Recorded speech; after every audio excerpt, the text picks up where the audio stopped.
ప్రపంచంలోనే అత్యంత భయంకరమైన డీక్లాసిఫైడ్ పారానార్మల్ కేస్ ఫైల్స్ బ్రీఫింగ్కి స్వాగతం. ఒక పారానార్మల్ ఇన్వెస్టిగేటర్గా ఈ కేసును నేను మీకు పూర్తిగా క్లినికల్ కోణంలో వివరిస్తాను. ఇదెక్కడో విన్న సాధారణ దయ్యాల కథ కాదు, అస్సలు కాదు. ఒక ప్రాణాంతకమైన ఆత్మ ఒక వస్తువు ద్వారా మన ప్రపంచంలోకి ఎలా చొరబడుతుంది, మనుషుల ప్రాణాలతో ఎలా చెలగాటం ఆడుతుంది అనేది కళ్లకు కట్టినట్లు చూపించే ఒక వాస్తవ కేస్ స్టడీ ఇది. మీ రక్తం తాగే నేను నిన్ను చంపుతాను వినడానికే చాలా భయంగా ఉంది కదూ. ఒక సాధారణ బొమ్మలో దాగున్న దుష్టశక్తి ఒక సీనియర్ ప్రీస్ట్ని ఉద్దేశించి చేసిన ఖచ్చితమైన బెదిరింపు ఇది. దీన్ని బట్టి మనం అర్థం చేసుకోవాల్సింది ఒక్కటే: మనం డీల్ చేస్తున్నది ఒక సాధారణ ఆత్మతో కాదు, అత్యంత ప్రమాదకరమైన క్రూరమైన ఎంటిటీతో. సరే, దీన్ని డీకోడ్ చేద్దాం. ఈ కేస్ బ్రీఫింగ్ ప్రోటోకాల్లో మనం ఒక పద్ధతి ప్రకారం ముందుకు వెళ్దాం. ముందుగా ఆ శక్తి ఎలా ప్రవేశించిందో చూద్దాం. ఆ తర్వాత అది ఆక్రమించుకున్న తీరు, తన వలలోకి లాక్కోవడానికి ఆడిన నాటకం, భౌతికంగా చేసిన దాడులు, చివరగా నిపుణులు రంగంలోకి దిగి ఆ ముప్పును ఎలా అడ్డుకున్నారు అనేది స్టెప్ బై స్టెప్ అనలైజ్ చేద్దాం. ఎలాంటి పారానార్మల్ కేసైనా ముందుగా మనం ఒక ప్రాథమిక లింక్ను కనిపెట్టాలి. అసలు ఈ ముప్పు ఆ ఇంట్లోకి ఎలా వచ్చింది, ఆ లింక్ ఏంటి? దాన్ని మనం క్యాండ్యూట్ అంటాం.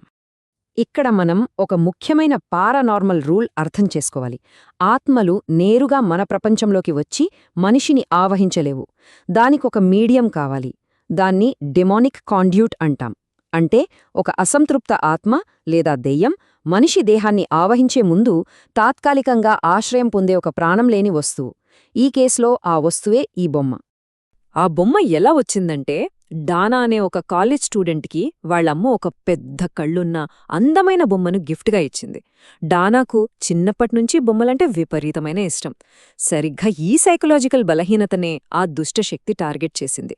ఆ బొమ్మలో ప్రవేశించి డానా ద్వారా ఆ కాలేజ్ హాస్టల్ వాతావరణంలోకి ఎవరికీ ఎలాంటి అనుమానం రాకుండా చాలా సులభంగా చొరబడింది. డానాకు ఆ బొమ్మపై ఉన్న విపరీతమైన ప్రేమే దానికొక పాస్పోర్ట్లాగా మారిపోయింది. వన్స్ ఆ ఎంటిటీ లోపలికి వచ్చాక సైలెంట్గా ఉండదు. అది తన హద్దులను పరీక్షించడం మొదలుపెడుతుంది. దాన్నే మనం ఇన్ఫెస్టేషన్ ఫేజ్ అంటాం. ఇది ఒక పక్కా టెక్స్ట్ బుక్ ఎస్కలేషన్ అని చెప్పొచ్చు. మొదట్లో చాలా చిన్న చిన్న మార్పులు. బెడ్ మీద పెట్టిన బొమ్మ పక్క గదిలో కుర్చీలో కనిపించడం లాంటివి జరిగేవి. డానా వాటిని పెద్దగా పట్టించుకోలేదు. కాని రాను రాను ఆ బొమ్మ కత్తులు, బ్లేడ్ల పక్కన కనిపించడం మొదలైంది. చిట్టచివరికి రక్తంతో నన్ను కాపాడు అని రాసి ఉన్న ఒక పేపర్ దొరకడం, ఆ బొమ్మ కళ్లలోనుంచి నిజంగానే రక్తం కారడం, ఇవన్నీ భయంకరమైన సైకలాజికల్ మ్యానిపులేషన్కి దారితీశాయి. ఇది ఎంత భయానకమో ఒకసారి ఊహించుకోండి. ఇప్పుడు ఇన్వెస్టిగేషన్లో నెక్స్ట్ లెవెల్: ఆత్మల మోసపూరిత వల. ఆ ఇంట్లో స్థిరపడటానికి ఆ శక్తి ఎంచుకున్న మార్గమేంటి? ఆ దుష్టశక్తి వాడిన వ్యూహాన్ని డెమానిక్ ప్లేబుక్ అంటాం. ముందుగా ఒక సాధారణ వస్తువులో దూరింది. తర్వాత ఏం చేసింది? ఆ బొమ్మలో ఉన్నది అనబెల్లా హిగ్గిన్స్ అనే 7 ఏళ్ల చిన్నారి ఆత్మ అని ఒక అబద్ధపు కథ అల్లింది. ఈ కట్టుకథతో డానాలో సానుభూతిని పుట్టించింది.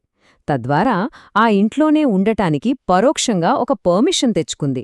ఇది చాలా తెలివైన, అదే సమయంలో అత్యంత ప్రమాదకరమైన ఎత్తుగడ. ఇక్కడే మనం ఒక పెద్ద డిఫరెన్స్ చూడొచ్చు. ఇన్వెస్టిగేషన్లో అనుభవం లేకపోతే ఎంత ప్రమాదమో తెలుసా?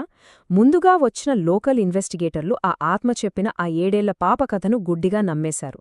దానివల్ల ఆ ఎంటిటీకి ఇంకా బలం పెరిగింది. కానీ అనుభవజ్ఞులైన డెమోనాలజిస్టులు ఎడిన్ లారెన్ వారెన్ ఎంట్రీ ఇవ్వగానే సీన్ మారిపోయింది.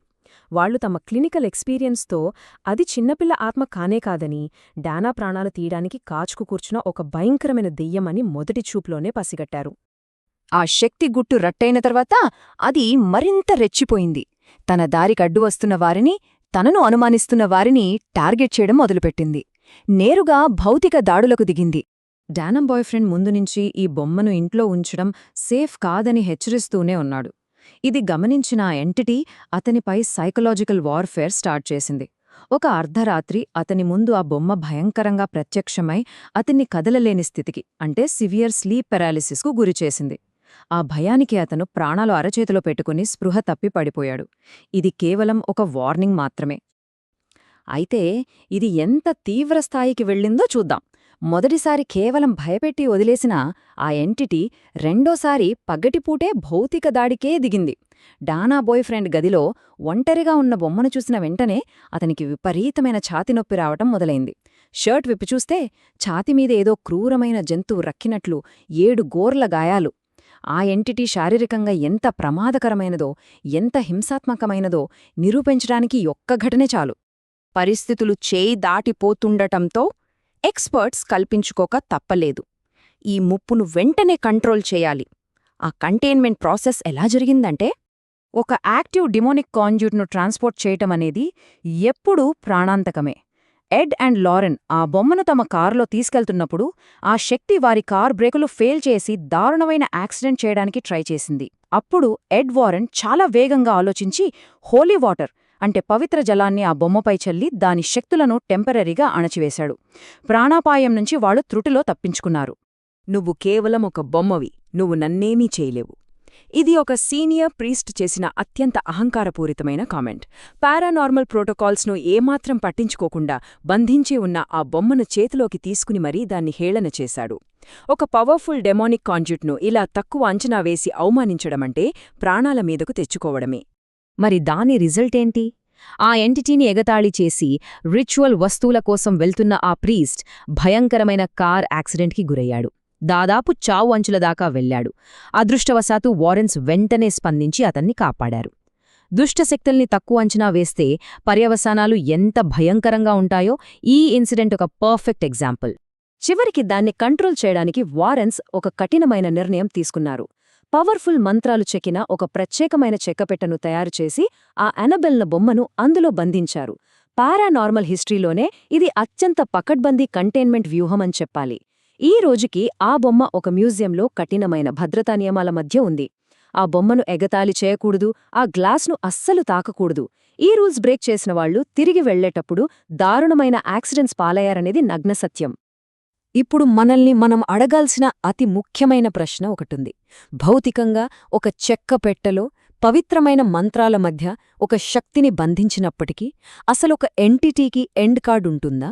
ఈ పారానార్మల్ ముప్పు నిజంగానే ఎప్పటికీ నిద్రపోతుందా, లేదా ఈ బంధనాలు తెంచుకుని బయటపడటానికి సరైన సమయం కోసం ఏళ్ల తరబడి నిశ్శబ్దంగా ఎదురుచూస్తోందా?